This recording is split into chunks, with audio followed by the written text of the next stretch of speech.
Bah, moi, je m'appelle Théo Le Mercier, je suis danseur sur glace. Je fais du haut niveau depuis à peu près mes 15 ans, donc en 2015. Et j'ai intégré l'équipe de France senior de patinage artistique, en gros, en 2022 à peu près, à notre entrée en senior, après une bonne carrière en junior assez longue quand même. Et du coup, on finit notre deuxième saison en senior juste là à l'instant presque. C'était à peu près fin mars puis voilà. Et je patine bien évidemment avec une partenaire qui s'appelle Loïcia de Mougeot. Moi, mon père est entraîneur, était entraîneur à Belfort parce que maintenant il est à la retraite. Et du coup, j'ai commencé le patin très tôt parce que ma mère était dans le bain à l'époque aussi quand ils étaient encore ensemble. Donc j'ai commencé très tôt, j'ai commencé à 3 ans. Et j'ai commencé le couple à 5 ans avec une autre partenaire à l'époque.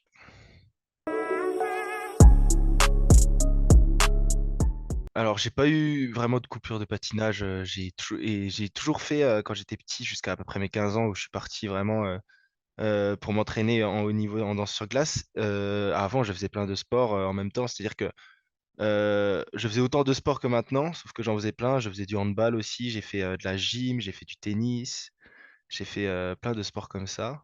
Et comme à l'époque, bah, je faisais que 5 heures par semaine en patin, ben, j'avais le temps de faire autre chose.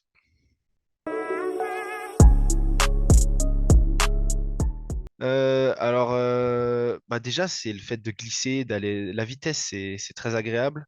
Bon, je vais pas dire que c'est parce qu'on se lève tôt tous les matins, ça on va dire que c'est le pire, mais sinon, c'est le fait de pouvoir voyager, de pouvoir rencontrer des gens, ça c'est, de toute façon, c'est pareil pour tous les sports. Mais plus particulièrement sur le sport, c'est un sport qui est très complet parce qu'on doit savoir, on doit être fort en endurance, fort physiquement, on doit être gracieux, on doit savoir danser, etc. Donc c'est un sport qui est très complet et c'est un sport qui va très vite aussi. Donc c'est toutes ces choses-là qui font que c'est très plaisant à faire.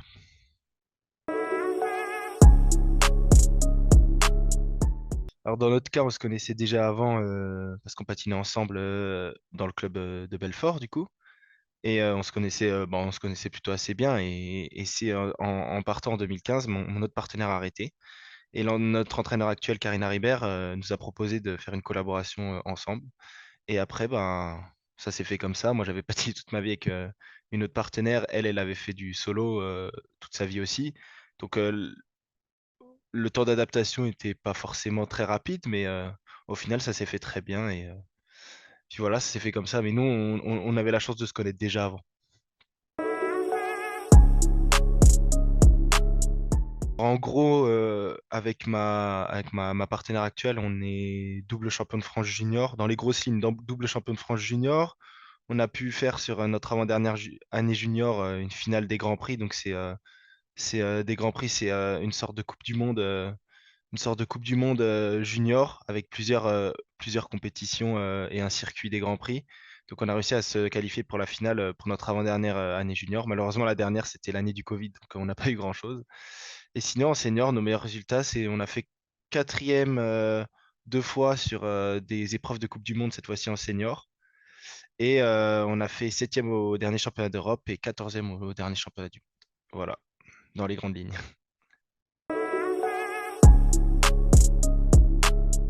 Dans mon sport, il y a Scott Moir qui est quand même une légende de la danse sur glace. C'est un des meilleurs patineurs de tous les temps. Bien évidemment, Gabriela Guillaume, qui sont nos patineurs français qui ont fini champion olympique, multiples fois champion d'Europe et champion du monde. Bien évidemment, on est obligé de s'inspirer de ces personnes-là. Et sinon, si on veut dire dans un autre sport, moi j'aime beaucoup, je suis beaucoup le foot et j'aime beaucoup Lionel Messi. Donc c'est pas pareil, mais bon, j'aime beaucoup ce sportif-là. Et sinon, plus récemment, Cédric Doumbé en MMA, ça j'aime beaucoup. J'aime beaucoup. Ah, bien sûr, en vrai, j'aime beaucoup le sport en général. Donc, j'aime beaucoup regarder d'autres sports. Je m'intéresse beaucoup, par exemple, au foot, la Formule 1, j'aime beaucoup. Plus récemment, le MMA, j'aime beaucoup aussi. Et bien évidemment, par exemple, pendant les Jeux Olympiques, bah, je suis à peu près tous les sports. Mais sinon, ouais, en temps normal, plus le foot, la Formule 1, c'est pas très, c'est un peu cliché, mais bon, c'est sûr que, genre, pour pas rester trop non plus dans notre sport, c'est toujours cool de s'intéresser à d'autres sports, hein, on va pas se mentir.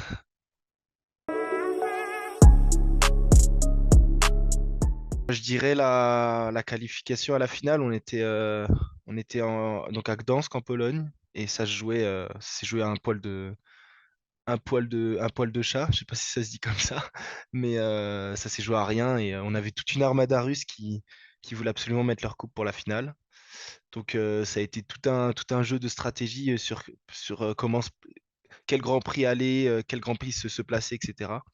Et au moment de la qualification, ben, c'est quand même un très très bon souvenir qu'on a. Et sinon en vrai, plus récemment le Grand Prix de France à Angers cette année c'était incroyable, le public était incroyable et c'était une des premières fois où on pouvait faire un résultat très bon dans dans la catégorie reine ben, de la danse sur glace devant le public français. Donc c'est un super souvenir pour nous.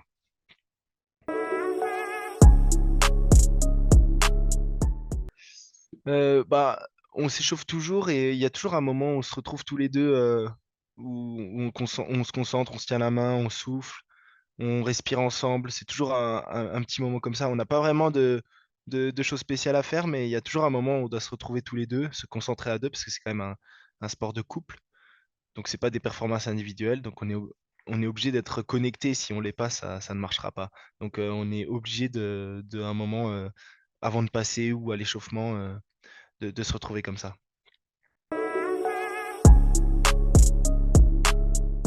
Ça dépend des personnes.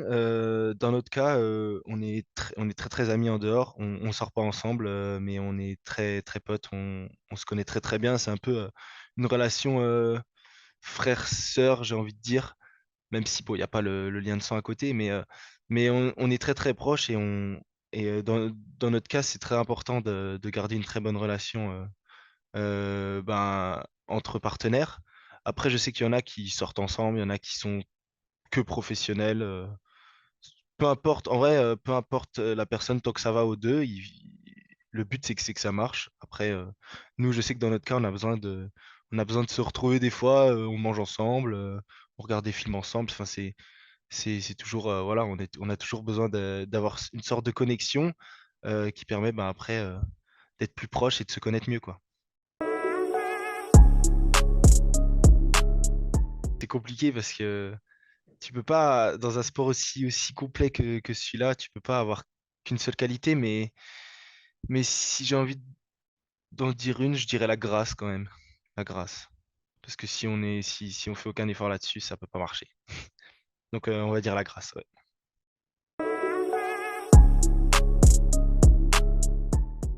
Pas forcément. C'est souvent. Tout le monde se débrouille. Un très bon danseur sur glace sera forcément pas mauvais au sol, hein, c'est sûr, mais en fait, la danse au sol, c'est quand même différent là où ce que tu fais au niveau des jambes par rapport à du patinage artistique en général, c'est que nous, la plupart des gens sauront faire quoi faire avec leurs bras, mais avec les jambes, c'est plus compliqué parce que c'est pas du tout comment dire, c'est pas du tout la même chose dans les jambes. Le patin, on essaie de pousser, on essaie de glisser, et au sol, faut avoir un certain flow que pas forcément tout le monde a et qui est pas évident à avoir hein, quand on fait pas tout le temps ça. Mais par exemple, sur de la danse classique, etc., quand on en fait, on est beaucoup moins bon que ceux qui font ça tout le temps, hein. C'est indéniable. On n'arrive pas du tout au niveau de ces gens-là. Après, c'est bien de la travailler, mais tout de suite dans les jambes, c'est tout de suite plus compliqué, quoi.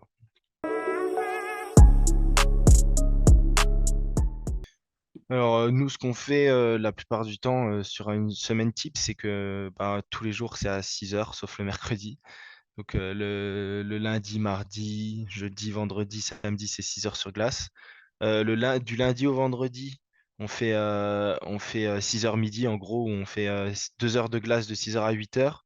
Ensuite, on va avoir 1 heure de danse au sol. Donc, on va faire de la danse souvent classique, des barres classiques, On va faire de la danse un peu plus contemporaine ou du yoga tout court. Après, on remonte sur glace de 10 heures à midi. Et l'après-midi, ben, tout dépendant des jours, on va faire 1 heure de sol, enfin 1 heure de muscu, 1 heure de PPG. Tout dépend des jours, bien évidemment. Et le mercredi, on commence à 7 heures et on finit à 10 heures. Donc en gros, ça fait à peu près, en tout, on est plus de 30 heures, presque plus de 30 heures à faire du sport. En tout, en gros, hein, dans les grandes lignes, hein, 30 heures, c'est peut-être trop, je me souviens plus exactement, il faudrait calculer, mais c'est pas loin de ça, à mon avis.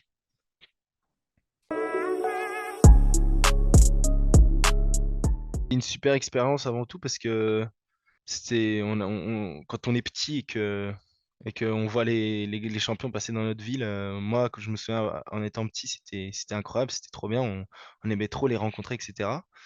Et là, bah, de se retrouver de l'autre côté, c'est assez incroyable. Tu réalises pas tout de suite, mais c'est quand même quelque chose qui est assez incroyable quand même. Et le fait de pouvoir échanger un peu partout en France avec les athlètes, moi je trouve ça très important parce que ça va bien évidemment favoriser au développement du sport, mais aussi ça va donner aux jeunes comme nous à l'époque, hein, aux jeunes envie de vouloir performer un jour en haut niveau. Et j'espère que pendant cette tournée, ça va faire sortir ça. Mais sinon, au niveau de l'ambiance d'équipe, tout le monde s'entendait très bien. Ouais, ça s'est très bien passé. Guillaume, il a fait une super chorégraphie. Et au bout d'un moment, c'est un peu fatigant, un peu redondant parce que les journées, c'était on se lève, on prend le bus, on va au flunch, on reprend le bus, dédicace, entraînement, repas, gala, au lit, etc. C'est un peu redondant au bout d'un moment, mais on sort de ça, on a des très bons souvenirs, donc c'était une super tournée quand même.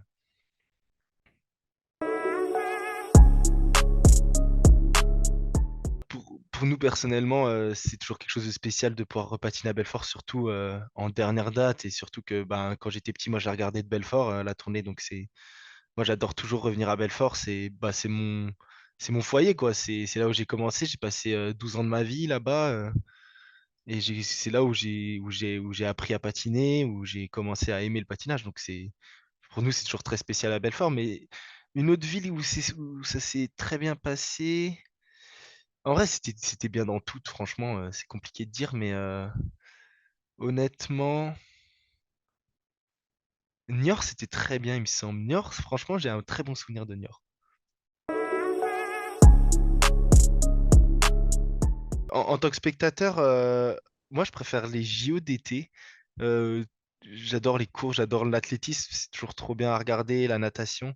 Après, en vrai, c'est compliqué parce que le ski, c'est incroyable aussi, mais et il y a notre sport qui est sur les JO d'hiver, mais j'avoue que l'athlétisme, les 100 mètres, les 200 mètres, tout ce qui est, tout ce qu'ils font à chaque fois, ils changent d'image à chaque fois, ils changent sur les sports. Après, il y a la natation, c'est trop bien. Il y a le handball que j'adore regarder aussi. Je pense que je suis plus à regarder, je préfère le regarder JODT quand même. C'est le gros objectif de ces prochaines années, c'est de pouvoir faire ces JO de 2026. Après, est-ce que c'est dans notre tête tout le temps? Ça prend forcément une place dans notre tête, mais là, pour l'instant, on va se focus sur les saisons qui arrivent, parce qu'il faut faire des bonnes saisons pour pouvoir, si on veut faire les Jeux de 2026, il va falloir qu'on fasse des bonnes saisons ici, et il va falloir qu'on se concentre aussi à monter un peu dans la hiérarchie et d'être meilleur pour faire des meilleures places et arriver, si on fait les Jeux de 2026, le plus haut possible. Mais bien sûr que ça prend, ça prend quelque chose dans notre tête, hein. Les Jeux, c'est le rêve de tout athlète. Donc ça prendra forcément quelque chose dans notre tête, indirectement forcément, mais de toute façon, même si tu travailles pour être meilleur, dans tous les cas, au bout d'un moment, tu seras meilleur au jeu. Donc tu travailles pour des championnats du monde ou des jeux, ça change rien. Bah moi perso, je suis pour les avoir. Après, c'est sûr que c'est un budget qui est très important de faire des JO et que ça a forcément des conséquences pas très bonnes, mais je trouve que c'est très important pour le sport en France, euh, qui n'est, qui est plutôt développé, mais quand on voit des pays comme les États-Unis, des pays comme le Canada, comme la Russie, mais bon, là, pour le coup, c'est compliqué. Mais quand on voit ces pays-là, tous les sports un peu amateurs sont tellement plus développés qu'en France, et je trouve que c'est très important, les Jeux de 2024 là-dessus, sur le domaine sportif. Après, sur le reste, j'avoue que j'ai pas les connaissances ou les compétences pour dire quoi que ce soit dessus. Mais en tant que sportif et pour le sport, je pense que c'est une très bonne chose. Teddy Riner, bien évidemment. Après, je connais pas trop les noms, mais j'aimerais bien que l'équipe de France de handball reprenne cette médaille, encore une fois. On sait qu'elle a beaucoup gagné ces derniers temps. Je sais plus si les derniers jeux, il me semble que les derniers jeux, ils n'ont pas réussi à gagner l'équipe de France, ou c'est l'équipe de France Je, féminine, je sais plus. Mais ouais, je, dans tous les cas, ils ont fait des dingueries, l'équipe de France de handball. Donc j'espère que ça va repartir. Pour tous les sports collectifs, j'avais bien suivi aussi le volley. C'était incroyable ces derniers jeux avec le volley féminin, le handball féminin. Tous ces sports-là, j'espère que ce sera au top, comme d'habitude. Après, la natation française aussi, à chaque fois, c'est des grandes chances de médaille. Donc j'espère, et puis ce serait trop cool pour les athlètes, etc., qui puissent performer là-bas. Et après, bah, en vrai, peu importe le sport, quand on suit les Jeux, on soutient toute l'équipe de France. On espère que toute l'équipe de France pourra faire ce qu'ils savent faire de mieux et puis ramener le plus de médailles possible, bien évidemment. Parce que c'est pas évident avec encore une fois les moyens qui sont mis dans notre pays sur le sport de haut niveau, c'est pas toujours évident de ramener beaucoup de médailles, mais j'espère que tout le monde réussira ses objectifs, c'est le plus important.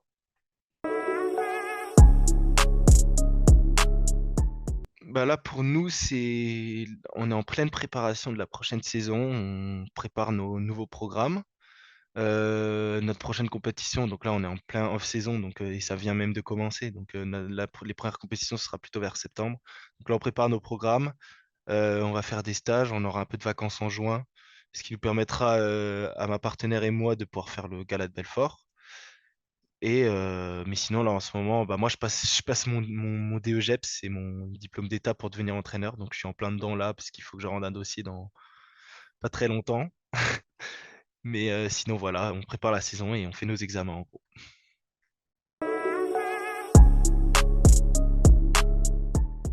Bah déjà, j'aimerais remercier toutes les personnes qui me supportent et qui me suivent tout au long de ma carrière en vrai, puisque bah, ma partenaire en premier, mes entraîneurs qui sont tout le temps, qui sont tout le temps ici, c'est pas toujours évident.